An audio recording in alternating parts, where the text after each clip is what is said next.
What is good, guys? It's your boy, Darian Man, back at it again with another album review. Today we got The Weeknd. Hurry Up Tomorrow. It's finally out, man. Obviously, it was pushed back a week because of the LA fires. Shout out to The Weeknd, being a good sport, being a good human being. Obviously, one of the songs here is about LA. And we're gonna talk about it. But first, before you criticize me, hopefully you're already here. I think this album is low key, possibly, I don't know, I have to give it more listens, as good as After Hours, and maybe as good as another album that I don't know if I'll review, maybe I won't, depending, who knows, but we'll say Beauty Behind Madness. I think to me those are his best projects. I think those are his like ones. And the craziest part is this 22 tracks, so I'm gonna try to pick the ones that, actually make sense to cover, not the interludes, which I think there's a total of like 4 or 5 on here. I don't know. Decent amount. So let's get straight to it. But first of all, the worst tracks. So, Paula featuring Anita. When it first came out, I wasn't a big fan of the, production, this very international type of.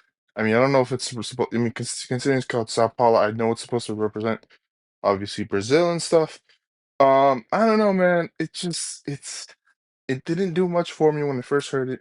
I re-listened to it in the album sense because sometimes, with the weekend, there is a chance that I will like a track in the album format maybe, but I don't know.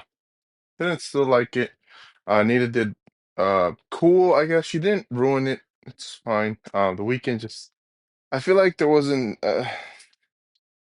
didn't do much. It didn't do anything different.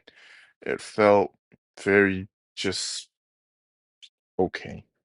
Open Hearts, a track that was actually released as a single for people that had like an Apple, like the Apple, I don't know, Apple VR headset.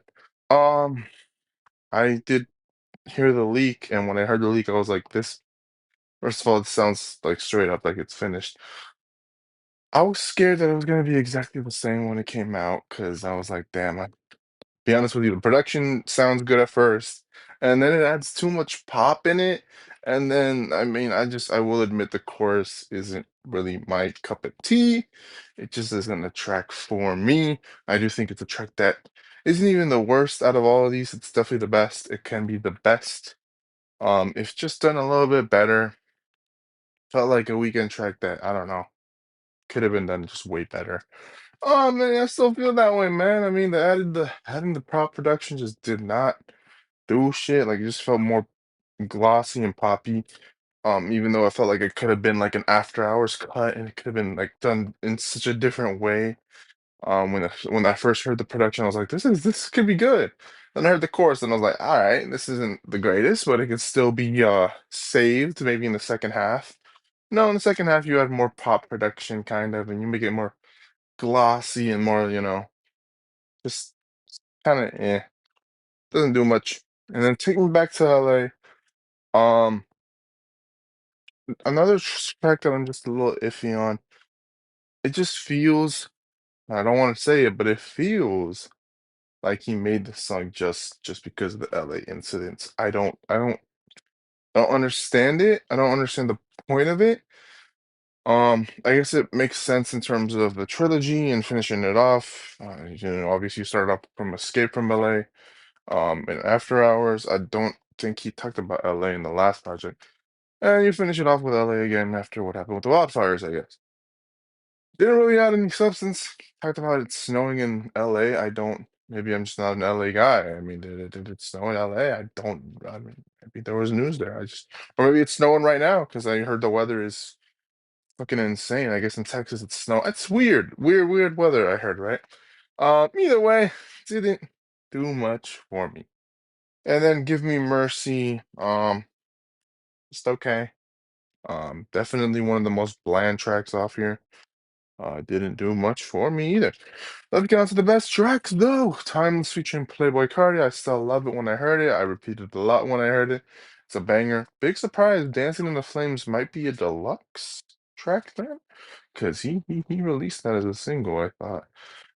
Actually, that was his very first single, so I'll assume it'll come in deluxe, because I know there's a deluxe confirmed, basically. Wake Me Up, they're sampling. I heard rumors. I heard rumors. I can't deny that he was gonna sample MJ on one of these songs in his new album. And I was like, okay, which song? It's like Thriller. Oh, Thriller. I mean, if it's The Weeknd, I think you can do it. He has sampled Dirty Diana, and he has made a great cover of it on his own trilogy. Um, so why not? I mean, I think he can do it. And boy, oh boy, did he do it with Wake Me Up. It's like a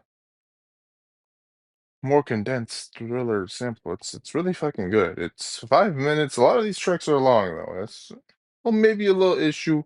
Again, it'll take more listens to understand if it's better than After Hours. There's a lot of great tracks here. So let's keep going. Cry for Me, another good song. I mean, it just gives you that weekend vibe.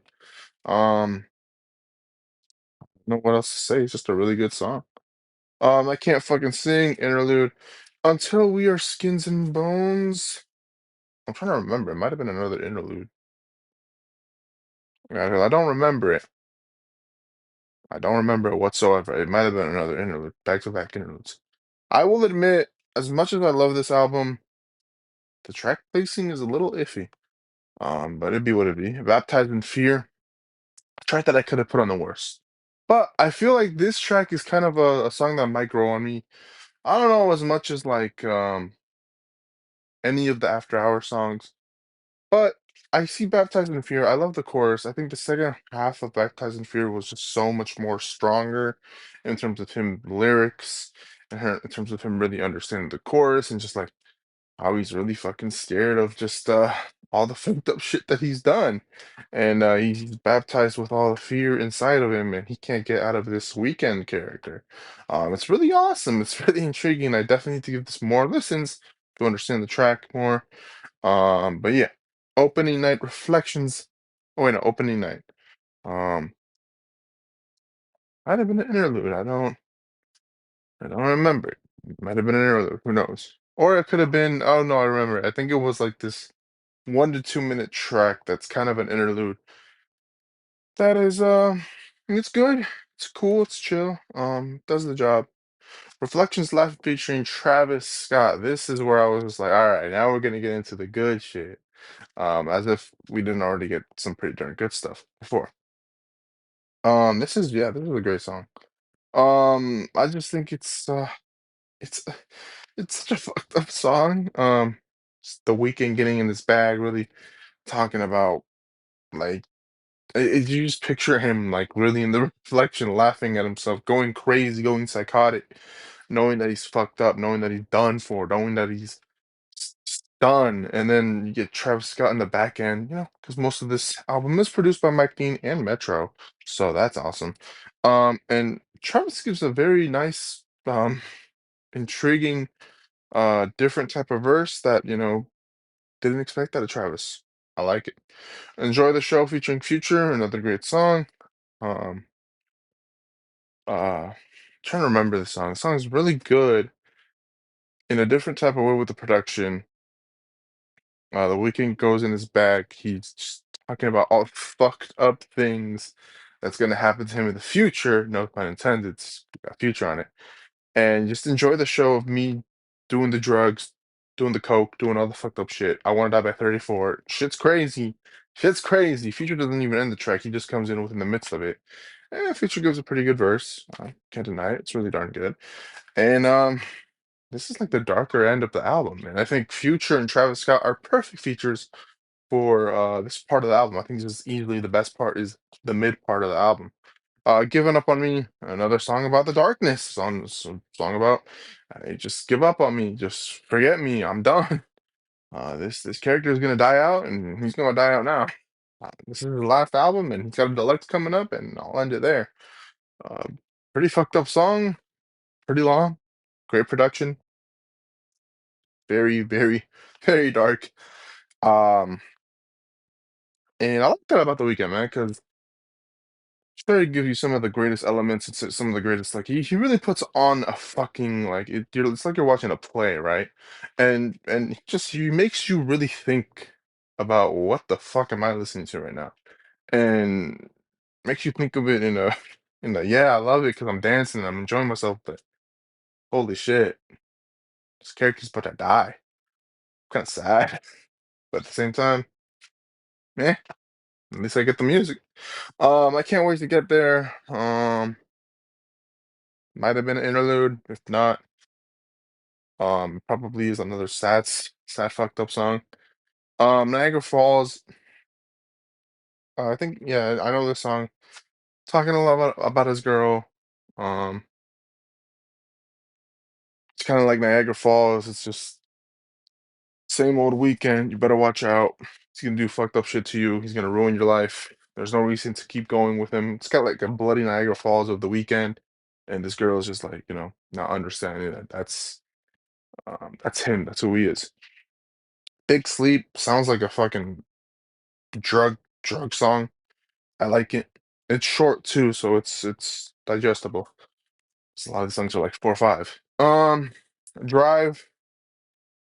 I'm gonna be honest with you, it feels like just honestly could have been the second single to Dancing in Flames. I don't know, just him enjoying that Las Vegas, that driver lifestyle that he loves to drive in his cars. He's whipping it out, going crazy. Yeah, that fame lifestyle, doing all that shit. It's cool. It's an enjoyable song. The Abyss featuring Lana Del Rey could be the best. And I mean the best Lana Del Rey for sure. Weekend collab ever, and honestly the best song on this album, period. The production makes you feel like it's like an After Hours plus, but not just After Hours plus, but it's might be. I would hate to say this. The reason why I want to go back is for this song. It could be better than almost everything off After Hours, except I think it'll go on a 1v1 against the After Hours title track. Cause holy shit. Holy fucking fuck. Is that production the most craziest production I've heard in a Weekend album of all time? And the only thing that's challenging it is After Hours. Those are going 1v1 in the best song Weekend category. Cause I just think I don't know how to describe it. Well, first of all, The Abyss is probably a great way to describe it. Lana Del Rey sounds fantastic. The vocal layering is fucking phenomenal. It's insane. And honestly, big reason is this track right here. I gotta go back. A Red Terror, um, good track, enjoyable. Um, yeah, I don't know what else to say. I'm trying to think of what I couldn't even remember. Honestly, it's a really good. It's a good track. I mean, I don't know.